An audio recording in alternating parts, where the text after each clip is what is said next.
నమస్కారం ఈటీవీ న్యూస్కు స్వాగతం. ముందుగా ముఖ్యాంశాలు. నర్మెటలో ఆయిల్ పామ్ ఫ్యాక్టరీని ప్రారంభించిన రేవంత్.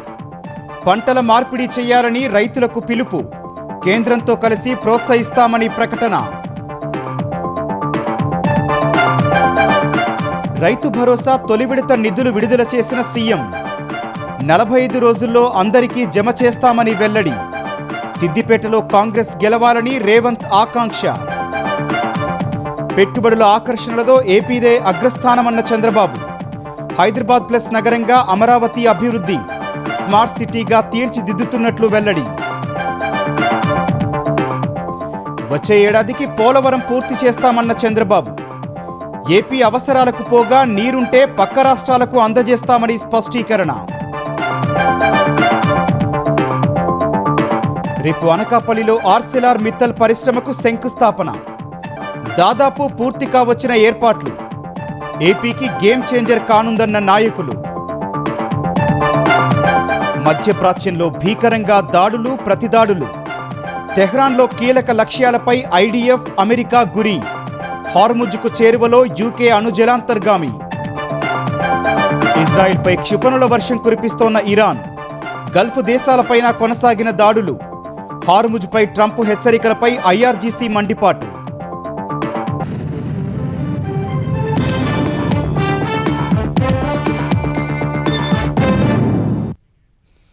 పంట మార్పిడి ద్వారా మాత్రమే వ్యవసాయం లాభసాటిగా మారుతుందని ముఖ్యమంత్రి రేవంత్ రెడ్డి సూచించారు. పంట మార్పిడితో రైతులు పండించే ప్రతి గింజ బంగారు తెలంగాణలో భాగస్వామ్యం అవుతుందని వివరించారు. సిద్దిపేట జిల్లా నర్మెటలో రైతు భరోసా నిధులు విడుదల చేసిన ముఖ్యమంత్రి వచ్చే 45 రోజుల్లో అన్నదాతల ఖాతాల్లో నిధులు జమవుతాయని ప్రకటించారు.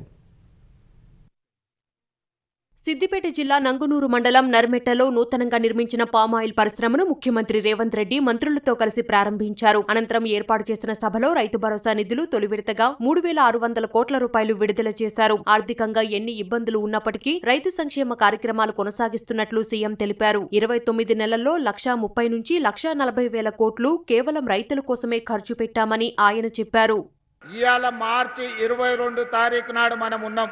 45 రోజుల్లో 9,000 కోట్ల రూపాయల రైతు భరోసా 70 లక్షల రైతుల ఖాతాలలో వేసి రైతుల కళ్ళల్లో ఆనందం చూడాలి. ఈ ప్రగతి ప్రణాళికలో రైతుల సంక్షేమం కోసం పనిచేయాలని మా ప్రభుత్వం ఈ కార్యక్రమాన్ని ప్రారంభించుకున్నాం. 50 లక్షల టన్నులకు మించి కేంద్రం వరిని కొనలేమంటోందన్న రేవంత్ తెలంగాణ రైతులు పంటల మార్పిడికి సిద్ధం కావాలని పిలుపునిచ్చారు. పామాయిల్ సహా ఇతర పంటల సాగు విస్తీర్ణం పెంచాలని కోరారు. సిద్దిపేట జిల్లాలో మాదిరిగానే కొడంగల్లోనూ పామాయిల్ ఫ్యాక్టరీని నిర్మించాలని మంత్రి తుమ్మలకు విజ్ఞప్తి చేశారు. పామాయిల్ ఫ్యాక్టరీని దాదాపుగా 750 కోట్ల రూపాయలతోని ఈరోజు ప్రారంభించుకున్నాం. 10 లక్షల ఎకరాల పామాయిల్ పండించినా కొనడానికి ప్రభుత్వం సిద్ధంగా ఉంది. మీకు లాభసాటి వ్యవసాయంగా మారుతుంది. రైతును పంట మార్పిడిలోకి రావాల్సిందిగా నేను విజ్ఞప్తి చేస్తున్నా. మిల్లెట్స్ పండించాలి, కూరగాయలు పండించాలి, పండ్లు పండించాలి. ఈరోజు పాలకూర లాంటి ఆకుకూరలన్నిటిని కూడా మనం పండించాలి. తుమ్మల నాగేశ్వరరావు గారికి నేను విజ్ఞప్తి చేస్తున్నా, పంట మార్పిడికి అవసరమైన ప్రణాళికలు తీసుకురండి. కేంద్ర ప్రభుత్వంతో మాట్లాడదాం. పామాయిల్ పండిస్తే 4 సంవత్సరాలు రిజల్ట్ రాదు అని చెప్తున్నారు. కేంద్ర ప్రభుత్వం రూపాయి ఇస్తే తెలంగాణ నుంచి కూడా ఇంకో రూపాయి తోడేసి ఆ 2 రూపాయలు రైతుకి 4 ఏళ్లు బతకడానికి, జీవనం సాగించడానికి సహకారం అందిస్తాం. విపక్షాలు మూసీ పనులను అడ్డుకోవడాన్ని సీఎం తీవ్రంగా తప్పుబట్టారు. వచ్చే ఎన్నికల్లో సిద్దిపేటలో కాంగ్రెస్ అభ్యర్థి గెలిస్తే మంత్రి పదవి ఇస్తానని హామీ ఇచ్చారు. ఒకవేళ అడ్డం పడుకుంటే ఆగుతామా? 20 నాడు అడ్డం పండుకున్నారు కదా, అడ్డం పండుకుంటే దాటుకొని రాలేదా? ఇవాళ ముఖ్యమంత్రి అయి సిద్దిపేటకు రాలేదా? వస్తాం కదా. మీరు అండగుంటేదో పెద్ద సమస్యనా? ఇవాళ కూడా నేను చెప్తున్నా, మళ్ళా 29లో వస్తాం. సిద్దిపేట నుంచి గెలిచిన మంత్రిని చేసి ఈ ప్రాంత అభివృద్ధికి అవసరమైన నిధులు ఇస్తాం. ఆ నిధులలో మా వాట మేం తెచ్చుకుంటాం. మోడీ గారిని అడిగేది ఉంటే మోడీ గారిని అడుగుతాం. అదృష్టం బాగుండి రఘునందన్ రావు గారు పెద్ద పొజిషన్లు ఉంటే ఆయన సహకారం కూడా తీసుకుంటాం. పశ్చిమాసియాలో యుద్ధం వల్ల మనకు యూరియా కొరత రావచ్చన్న రేవంత్ రెడ్డి రామగుండం ఫ్యాక్టరీ యూరియా అంతా మనకే దక్కేలా బీజేపీ ఎంపీలు సహకరించాలని కోరారు. తెలంగాణ ప్రభుత్వం విద్యకు అధిక ప్రాధాన్యతనిస్తోందని ఉప ముఖ్యమంత్రి భట్టి విక్రమార్క స్పష్టం చేశారు. విద్య కోసం పెట్టే ప్రతి రూపాయి భవిష్యత్ తరాల నిర్మాణం కోసం పెట్టే పెట్టుబడిగా ఆయన అభివర్ణించారు. మధిరలో పర్యటించిన భట్టి లక్ష్మీపురంలో ఇంటిగ్రేటెడ్ రెసిడెన్షియల్ స్కూల్ నిర్మాణ పనుల పురోగతిని పరిశీలించారు. తర్వాత అదే మండలంలో అగ్ని ప్రమాదానికి గురైన సాయి బాలాజీ శీతల గిడ్డంగిని పరిశీలించి అక్కడి పరిస్థితిపై కలెక్టర్తో చర్చించారు. కోల్డ్ స్టోరేజ్లో మిరప పంట నిల్వ ఉంచిన రైతులను ప్రభుత్వం అన్ని విధాలా ఆదుకుంటుందని భరోసానిచ్చారు. బీమా కంపెనీల నుంచి రైతులకు వచ్చే పరిహారాన్ని త్వరగా అందేలా చూడాలని అధికారులను భట్టి విక్రమార్క ఆదేశించారు. 40 ఏళ్లుగా కాంగ్రెస్ పార్టీలో కొనసాగిన సీనియర్ నేత టి జీవన్ రెడ్డి హస్తం పార్టీకి రాజీనామా చేస్తున్నట్టు ప్రకటించారు. జగిత్యాలలో మీడియా సమావేశం నిర్వహించిన ఆయన తాను కాంగ్రెస్లో కొనసాగే పరిస్థితి లేదన్నారు. ఈ నెల 25న రాజీనామా చేస్తున్నట్లు తెలిపారు. ఇటీవల జగిత్యాలలో జరుగుతున్న పరిణామాల నేపథ్యంలో కాంగ్రెస్లో కొనసాగటం కష్టమని పేర్కొన్నారు. రాజీనామా తర్వాత ఏ పార్టీలో చేరాలో కార్యకర్తలతో చర్చించి నిర్ణయం తీసుకుంటానని చెప్పారు. నిన్న తన దగ్గరకు వచ్చిన మంత్రి శ్రీధర్ బాబు కూడా తన ప్రశ్నలకు సమాధానం చెప్పలేకపోయారని జీవన్ రెడ్డి ఆవేదన వ్యక్తం చేశారు. రేపు 25 మార్చ్ 4 దశాబ్దాల పైగా కాంగ్రెస్ పార్టీతో కలిగి ఉన్నటువంటి అనుబంధాన్ని తెంచుకునేటువంటి పరిస్థితి రావడం కొంత బాధాకరంగా ఉన్నది ఉంటుంది కూడా. కానీ జరుగుతున్న పరిణామాలు ఏదైతుందో ఏ విధంగా కూడా ఎంత దాన్ని దుక్కుందాము లేకుంటే దాన్ని సంయమనం పాటిద్దాము అని చెప్పని భావించినా కానీ దీంతో పాటించే పరిస్థితి లేదు. అంటే రాజీనామా చేయాలటమే ఏకైక మార్గం. ఎందుకంటే నా సమస్యకు పరిష్కారం లేనప్పుడు ఏదైతుందో కొనసాగడం లోపల there won't be any meaning in it. Revanth Reddy గారు అధ్యక్షుడు ఎంత పోరాటం చేసిండో, భట్టి గారు సిఎల్పి నాయకుడు ఎంత పోరాటం చేసిండో, నేను ఆ స్థాయిలో పోరాటం చేసిండు. నేను నా మంత్రి రావద్దా? హైదరాబాద్ను మించేలా అమరావతిని నిర్మిస్తామని ముఖ్యమంత్రి చంద్రబాబు పునరుద్ఘాటించారు. అధునాతన టెక్నాలజీతో అమరావతిని స్మార్ట్ నగరంగా మారుస్తామని స్పష్టం చేశారు.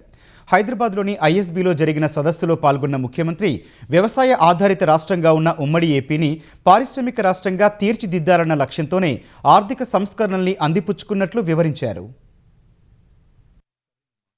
కృత్రిమ మేధ వినియోగం విస్తరణ లక్ష్యంగా హైదరాబాద్ గచ్చిబౌలిలోని ఐఎస్బీలో ఏర్పాటు చేసిన సౌత్ ఏషియా లెర్నింగ్ సమ్మిట్లో ముఖ్యమంత్రి చంద్రబాబు పాల్గొన్నారు. హైదరాబాద్ను హైటెక్ సిటీగా మలిచిన తీరుపై సదస్సులో వీడియో ప్రదర్శించారు. ఉమ్మడి రాష్ట్రంలో ప్రపంచ ఐటీ హబ్గా హైదరాబాద్ను తీర్చిదిద్దటంలో చంద్రబాబు విజన్ను వివరించారు. ప్రస్తుతం ఆంధ్రప్రదేశ్ను $2.4 ట్రిలియన్ ఎకనామీగా మార్చేందుకు ప్రణాళికలు చేస్తున్నారంటూ ప్రెజెంటేషన్లో తెలిపారు.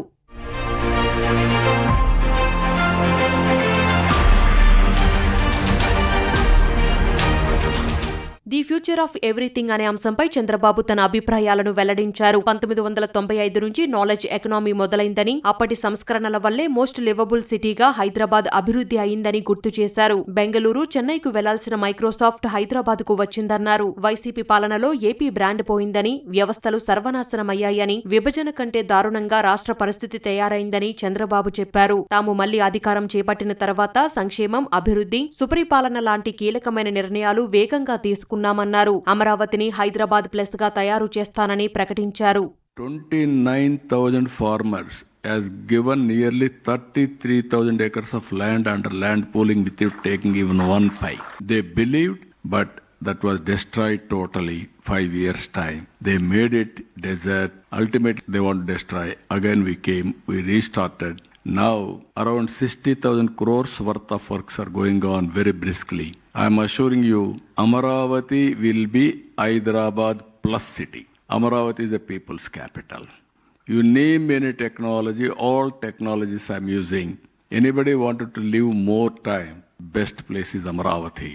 His lifespan will increase minimum 20 years' time. రాజధాని అమరావతి తర్వాత మరో పెద్ద ప్రాజెక్టు పోలవరమని సీఎం చంద్రబాబు వివరించారు. గోదావరిలో వచ్చే 50 లక్షల క్యూసెక్కులు వరద తట్టుకునేలా పోలవరం ప్రాజెక్టు ఉంటుందన్నారు. వైసీపీ పాలనలో 440 కోట్లతో కట్టిన డయాఫ్రమ్ వాల్ ధ్వంసమైందని, మళ్లీ 1000 కోట్లతో డయాఫ్రమ్ వాల్ చేపట్టాల్సి వస్తోందన్నారు. పోలవరం పూర్తి చేసి ఇతర రాష్ట్రాలకు ప్రయోజనం కల్పిస్తామన్నారు. Next year we are completing Polavaram and also we are going to dedicate that project to the nation. On priority basis we are doing. That is the biggest project. If I complete that project and also if I do networking of rivers, linking of rivers, then no other state will beat Andhra Pradesh. There is abundant water. We can give water to other states also. That is the biggest advantage for Andhra Pradesh. Water is there. We can do wonders. ఆంధ్రప్రదేశ్లో 3 రీజియన్లుగా అభివృద్ధి ప్రాజెక్టులు చేపడుతున్నట్టు చంద్రబాబు చెప్పారు. 2047 నాటికి Swarnandhra vision రూపకల్పన చేశామన్నారు. వ్యవసాయం, పరిశ్రమలు, సేవారంగం అభివృద్ధికి ప్రణాళికలు రచించినట్లు వెల్లడించారు. ఏపీలో 15% వృద్ధి రేటు నిలకడగా కొనసాగేలా చర్యలు తీసుకుంటామన్నారు. పరిశ్రమల అభివృద్ధికి ఊతమిచ్చేలా ఆంధ్రప్రదేశ్ ప్రభుత్వం కీలక చర్యలు తీసుకుంది. 22A కింద నిషేధిత జాబితాలో ఉన్న ఏపీఐఏసీ భూములను ఆ జాబితా నుంచి తొలగించాలని ఆదేశించింది. ప్రజలకు పరిహారం చెల్లించిన తర్వాత ఏపీఐఏసీ చేతిలో ఉన్న ప్రభుత్వ భూములు, డీకేటీ భూములను నిషేధిత జాబితా నుంచి తొలగించాలని ఉత్తర్వులు జారీ చేసింది. ఎలాంటి అభ్యంతరాలు లేని 70,000 ఎకరాల ఏపీఐఏసీ భూములను 22A నిషేధిత జాబితా నుంచి తొలగించడానికి ప్రభుత్వం అనుమతించింది. పలు జిల్లాల్లో ఏపీఐఏసీ స్వాధీనంలో ఉన్న 51,603.46 ఎకరాల భూముల మ్యూటేషన్కు అంగీకరించింది. ఈ మేరకు తదుపరి చర్యలు తీసుకోవాలని జిల్లా కలెక్టర్లను ఆదేశించింది. ఈ నిర్ణయంతో పారిశ్రామికవేత్తలకు లైన్ క్లియర్ అవ్వడమే కాకుండా బ్యాంకుల్లో లోన్లు తెచ్చుకుని ప్రాజెక్టులను వేగంగా పూర్తి చేయడానికి వీలవుతుంది. పశ్చిమాసియా యుద్ధంలో ఇరాన్ తీవ్రంగా ప్రతిఘటిస్తోంది. నతాంజ్ అణుశుద్ధి కేంద్రంపై దాడికి ప్రతీకారంగా ఇజ్రాయెల్ అణుపరిశోధన కేంద్రాన్ని టార్గెట్ చేసింది. ఇరాక్ సహా గల్ఫ్ దేశాల్లోని అమెరికా సైనిక శిబిరాలపై భీకర దాడులు చేస్తోంది. ఇరాన్పై యుద్ధం చేస్తోన్న అమెరికా ఇజ్రాయెల్తో కలవాలని ప్రపంచ దేశాలను ప్రధాని నెతన్యాహు కోరారు. మరోవైపు 48 గంటల్లో హార్ముజ్ను తెరవాలన్న ట్రంప్ హెచ్చరికను ఐఆర్జీసీ ఏమాత్రం ఖాతరు చేయడం లేదు. నతాంజ్ అణుశుద్ధి కేంద్రంపై జరిగిన దాడులపై ఇరాన్ ప్రతీకార దాడులను మరింత తీవ్రతరం చేసింది. తాజాగా ఇజ్రాయెల్ అణుపరిశోధన కేంద్రాన్ని లక్ష్యంగా చేసుకుంది. ఇరాన్ దాడులతో నెతన్యాహు సర్కారు అప్రమత్తమైంది. దక్షిణ ఇజ్రాయెల్లో విద్యా సంస్థలకు రేపటి వరకు సెలవులు ప్రకటించింది. నెగెవ్, లాచిష్, డెడ్ సీ ప్రాంతాల్లో ఒకే చోట ఎక్కువ మంది గుమిగూడొద్దని సూచించింది. గత రాత్రి ఇరాన్ ప్రయోగించిన క్షిపణులు తమ రక్షణ వ్యవస్థను దాటుకుని దక్షిణ ప్రాంతంలో పడటంతో ఇజ్రాయెల్ ఈ నిర్ణయం తీసుకుంది. 48 గంటల్లో హార్ముజ్ జలసంధిని తెరవకుంటే విద్యుత్ వ్యవస్థల్ని సర్వనాశనం చేస్తానన్న అమెరికా అధ్యక్షుడు డొనాల్డ్ ట్రంప్ హెచ్చరికలపై ఇరాన్ తీవ్రంగా స్పందించింది. అదే జరిగితే పశ్చిమాసియాలోని ఇంధన, తాగునీటి వ్యవస్థలతో పాటు మౌలిక సదుపాయాలను లక్ష్యంగా చేసుకుంటామని హెచ్చరించింది. శత్రు దేశాలకు తప్ప అందరికీ హార్ముజ్ జలసంధి తెరిచే ఉంటుందని ఇరాన్ తేల్చి చెప్పింది.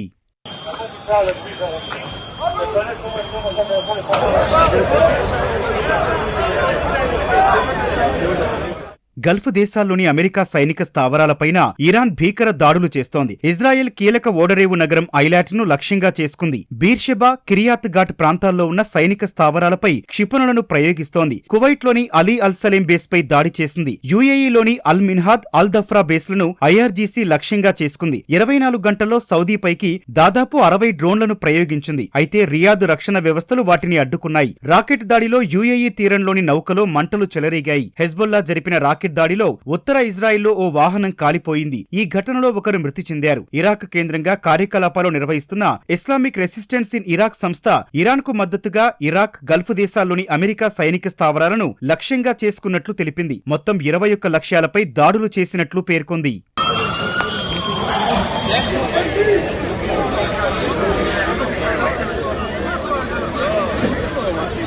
తమ నగరాలపై ఇరాన్ దాడులు ఉధృతం కావడంతో ఇజ్రాయెల్ కూడా టెహ్రాన్పై విరుచుకుపడింది. కీలక కార్యాలయాలు, మౌలిక సదుపాయాలు, సైనిక స్థావరాలపై ఇజ్రాయెల్, అమెరికా బాంబులతో విరుచుకుపడుతున్నాయి. తూర్పు టెహ్రాన్లో ఉన్న ఇరాన్ బాలిస్టిక్ మిజైల్ అసెంబ్లింగ్ యూనిట్ను ధ్వంసం చేసినట్లు అమెరికా ప్రకటించింది. లెబనాన్లో భూతల దాడులు నిర్వహిస్తోన్న ఐడిఎఫ్ 10 మంది హెజ్బొల్లా సభ్యులను మట్టుబెట్టినట్లు ప్రకటించింది. ఇరాన్పై యుద్ధం చేస్తున్న అమెరికా, ఇజ్రాయెల్తో కలవాలని ప్రపంచ దేశాలను ప్రధాని నెతన్యాహు కోరారు. అటు బ్రిటన్కు చెందిన అత్యంత శక్తివంతమైన అణుశక్తి జలాంతర్గామి హెచ్ఎంఎస్ అన్సన్ అరేబియా సముద్రంలోకి చేరింది. హార్ముజ్ జలసంధికి సమీపంలో ఉన్నట్టు తెలుస్తోంది. అందులో 1600 కిలోమీటర్ల దూరంలోని లక్ష్యాలను ఛేదించగల తోమహాక్ క్షిపణులు, టార్పెడోలు ఉన్నట్టు సమాచారం. పశ్చిమాసియాలో ఉద్రిక్త పరిస్థితుల వేళ దేశంలో గ్యాస్, పెట్రోల్, ఎరువుల సరఫరాలో ఇబ్బందులు రాకుండా చూడాలని ప్రధాని నరేంద్ర మోదీ ఆదేశించారు. దేశంలో పెట్రోలియం, విద్యుత్, ఎరువుల రంగాల స్థితిగతులపై ప్రధాని మోదీ సీనియర్ మంత్రులు, ఉన్నతాధికారులతో చర్చించారు. ఈ సమావేశానికి కేంద్ర మంత్రులు అమిత్ షా, రాజ్నాథ్ సింగ్, జేపీ నడ్డా, శివరాజ్ సింగ్ చౌహాన్, నిర్మలా సీతారామన్, జైశంకర్, రామ్మోహన్ నాయుడు, హర్దీప్ సింగ్ పూరి, సర్బానంద సోనోవాల్, జాతీయ భద్రతా సలహాదారు అజిత్ డోభాల్ హాజరయ్యారు. దేశవ్యాప్తంగా నిరంతర సరఫరా, సమర్థ పంపిణీపై మంత్రులతో ప్రధాని మోదీ సమీక్ష నిర్వహించారు. సరఫరాలో అవాంతరాలు తలెత్తకుండా చర్యలు తీసుకోవాలని ప్రధాని ఆదేశించారు. పశ్చిమాసియాలో ఉద్రిక్తతల వేళ మరో ఎల్పీజీ నౌక భారత్కు చేరుకుంది. అమెరికాలోని టెక్సాస్ రాష్ట్రం నెదర్లాండ్ పోర్టు నుంచి పైక్సిస్ పయనీర్ అనే భారీ ఎల్పీజీ నౌక కర్ణాటకలోని న్యూ మంగళూరు పోర్టుకు చేరుకుంది. ఈ నౌక సుమారు 16,714 టన్నుల ద్రవీకృత పెట్రోలియం గ్యాస్ను మోసుకొచ్చింది. ఏజిస్ లాజిస్టిక్స్ లిమిటెడ్ కోసం దీన్ని దిగుమతి చేసుకున్నారు.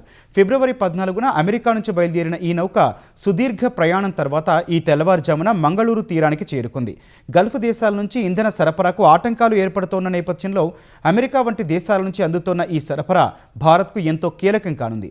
రాబోయే వారంలో మరిన్ని నౌకల ద్వారా న్యూ మంగళూరు పోర్టుకు మొత్తం 72,700 టన్నుల ఎల్పీజీ రానుంది.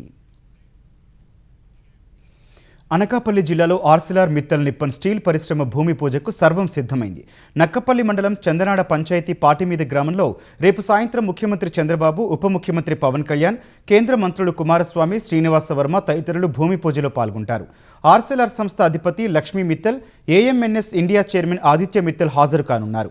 ఇందుకోసం చేసిన ఏర్పాట్లను ఏపీ హోంమంత్రి వంగలపూడి అనిత, ఎంపీలు, అధికారులు పరిశీలించారు. ఈ స్టీల్ ప్లాంట్ నిర్మాణం ఆంధ్రప్రదేశ్ అభివృద్ధికి గేమ్ చేంజర్ అని ప్రజాప్రతినిధులు వ్యాఖ్యానించారు. 5,465 ఎకరాల్లో 2 దశల్లో సాకారం కానున్న ఈ ప్రాజెక్టుతో అనకాపల్లి జిల్లా రూపురేఖలే మారిపోతాయని తెలిపారు. ఏటా 17.8 మిలియన్ టన్నుల ఉత్పత్తి సామర్థ్యంతో స్టీల్ ప్లాంట్ ఏర్పాటు కానుందని ఆంధ్రప్రదేశ్ ప్రభుత్వ ప్రత్యేక ప్రధాన కార్యదర్శి కృష్ణబాబు తెలిపారు. స్టీల్ ప్లాంటుకు అనుబంధంగా 50 మిలియన్ మెట్రిక్ టన్నుల సామర్థ్యంతో 316 ఎకరాల్లో క్యాప్టివ్ పోర్టును కూడా ఏఎంఎన్ఎస్ ఇండియా ఏర్పాటు చేయనుంది. భారతదేశంలోకెల్లా అతిపెద్ద స్టీల్ ఫ్యాక్టరీ ఇక్కడ రాబోతుందని చెప్పడానికి నిజంగానే చాలా గర్వపడుతున్నా. ఈరోజు ఆంధ్రప్రదేశ్లోనే అభివృద్ధికి సూచికగా చెప్పాలంటే ఇప్పటి వరకు ఎన్ని వచ్చినా కూడా ఈరోజు ఆర్సిలార్ మిట్టల్ని ఫస్ట్ ఆఫ్ ఆల్ మనం చూపించుకునే విధంగా ఈరోజు మనం చేసుకోగలిగాం. సుమారుగా 1,00,000 కోట్ల పైన పెట్టుబడి, అదేవిధంగా ఇన్ఫ్రాస్ట్రక్చర్. ఈరోజు ఒక చిన్న రోడ్డు పడితేనా దాని చుట్టూ ఎంత ఇన్ఫ్రాస్ట్రక్చర్ వస్తుందో మనకు తెలుసు.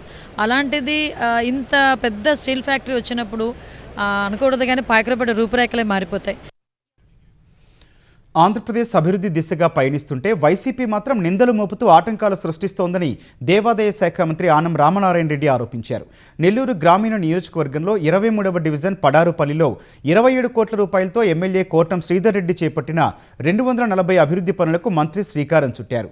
ఈ సందర్భంగా మాట్లాడిన మంత్రి 5,000 ఆలయాలను 700 కోట్ల రూపాయల వ్యయంతో నిర్మిస్తున్నట్లు తెలిపారు. 2027లో గోదావరి, 2028లో కృష్ణా పుష్కరాలు రానున్నాయని, వాటిని ఘనంగా నిర్వహించేందుకు ప్రణాళికలు చేస్తున్నామని తెలిపారు. ఇవాళ ఆధ్యాత్మికమైనటువంటి ఆంధ్రప్రదేశ్ని సృష్టించడానికి చేసేటువంటి ఒక ప్రయత్నం ఇవాళ మనం జరుపుతూ ఉన్నాం, చేస్తూ ఉన్నాం. మనకి తెలుసు అనేక అవాంతరాలు, 1 కాదు 2 కాదు, ఎన్ని రకాలుగా ఈ ప్రభుత్వాన్ని దైవభక్తి నుంచి మళ్లించాలని, దైవాన్ని పూజించకుండా తప్పించాలని అనేక కుట్రలు ఇవాళ ప్రతిపక్షాలు ఇవాళ పని చేస్తూ ఉన్నాయి ఈ రాష్ట్ర ప్రభుత్వానికి వ్యతిరేకంగా.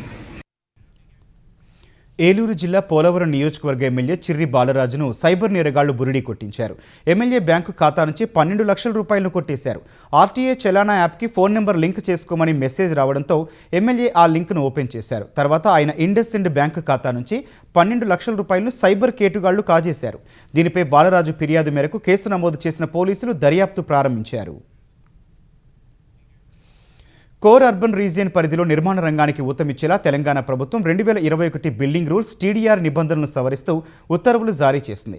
ఇప్పటి వరకు 18 మీటర్ల ఎత్తు ఉన్న భవనాలను హైరేజ్ బిల్డింగ్గా పురపాలక శాఖ పరిగణించేది. తాజా సవరణల ప్రకారం ఆ పరిమితిని 21 మీటర్ల ఎత్తుకు పెంచింది. అయితే పారిశ్రామిక భవనాల్లో ఉండే చిమ్నీలు, కూలింగ్ టవర్లు, లిఫ్ట్ మెషిన్ రూమ్లు, వాటర్ ట్యాంకులకు ఈ ఎత్తును లెక్కలోకి తీసుకోవడం లేదని స్పష్టం చేసింది.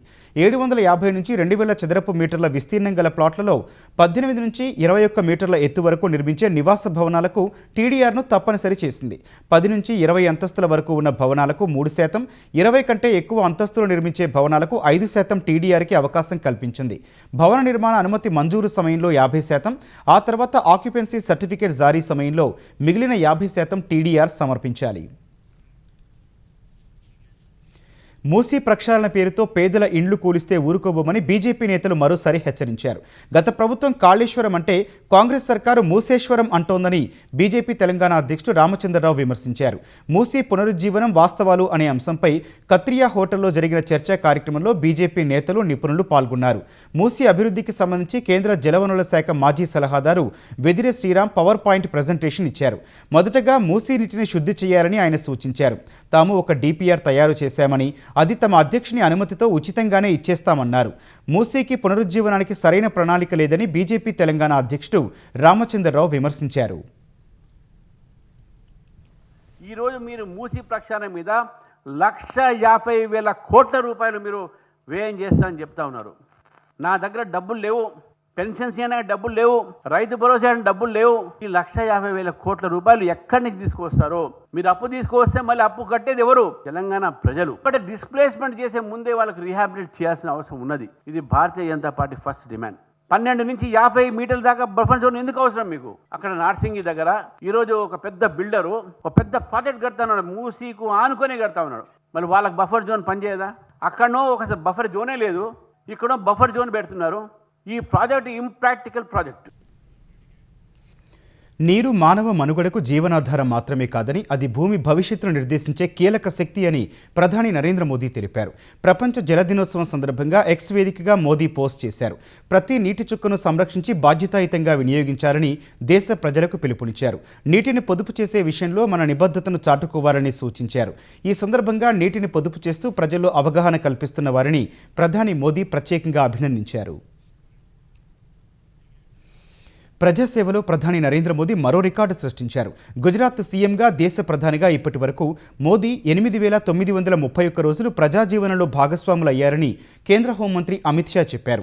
దేశానికే తొలి ప్రాధాన్యతనిచ్చే పాలన పట్ల మోదీకున్న అంకిత భావం, ప్రతి పౌరునికి ఆయన చేసిన అవిశ్రాంత సేవను ఈ రికార్డు ప్రతిబింబిస్తుందన్నారు. ఇప్పటి వరకు 8,930 రోజులతో అత్యధికంగా ప్రభుత్వాధినేతగా ఉన్న రికార్డు సిక్కిం మాజీ ముఖ్యమంత్రి పవన్ కుమార్ చామ్లింగ్ పేరున ఉంది. ఆ రికార్డును నేటితో మోదీ బద్దలు కొట్టినట్లు అమిత్ షా ఎక్స్లో పోస్ట్ చేశారు. 24 ఏళ్లలో మోదీ ఒక్క సెలవు కూడా తీసుకోకుండా దేశానికి సేవ చేశారని పేర్కొన్నారు. గుజరాత్ సీఎంగా 3 సార్లు, ప్రధానిగా 3 సార్లు ఆయనకు ప్రజల నుంచి అపూర్వమైన మద్దతు లభించడానికి ఇదే కారణమని కొనియాడారు. అమెరికా విధించిన చమురు ఆంక్షలు, పాతబడిన మౌలిక సదుపాయాల వల్ల క్యూబా వ్యాప్తంగా అంధకారం నెలకొంది. క్యూబా విద్యుత్ గ్రిడ్ కుప్పకూలడంతో దేశవ్యాప్తంగా విద్యుత్ సరఫరా నిలిచిపోయింది. ఈ నెలలో క్యూబాలో ఇలా జరగడం ఇది మూడోసారి. ఎలాంటి ముందస్తు హెచ్చరిక లేకుండా విద్యుత్ నిలిచిపోవడంతో ప్రజలు తీవ్ర ఇక్కట్లు పడుతున్నారు. అక్కడి థర్మల్ ఎలక్ట్రిక్ ప్లాంట్లోని ఉత్పత్తి యూనిట్ విఫలమవడంతో ఈ పరిస్థితి తలెత్తింది. క్యూబా ప్రభుత్వాన్ని కూలదొయ్యాలని నిర్ణయించుకున్న అమెరికా అధ్యక్షుడు ట్రంప్ ఆ దేశానికి చేసే చమురు ఎగుమతులపై ఆంక్షలు విధించారు. రాజకీయ ఖైదీలను విడుదల చేయాలని, రాజకీయ ఆర్థిక సరళీకరణ దిశగా అడుగు వేయాలని క్యూబాపై ఒత్తిడి తెస్తున్నారు.